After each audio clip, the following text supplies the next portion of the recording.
بسم اللہ الرحمن الرحیم۔ معزز ناظرین کرام، السلام علیکم۔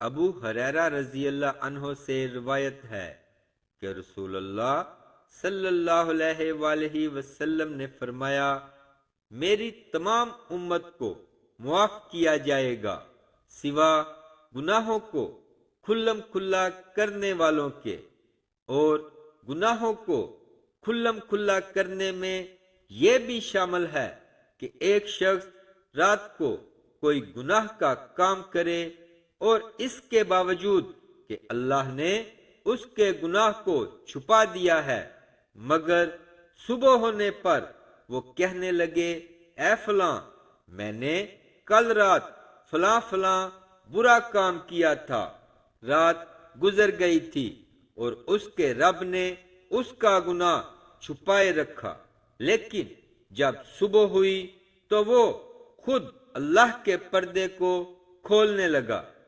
پیارے دوستو، دین کی بات کو پھیلانا صدقہ جاریہ ہے۔ ویڈیو کو ثواب کی نیت سے شیئر ضرور کریں۔ اسلامک ویڈیوز کے لیے سبسکرائب کریں اور ساتھ بیل کے بٹن کو بھی پریس کر دیں۔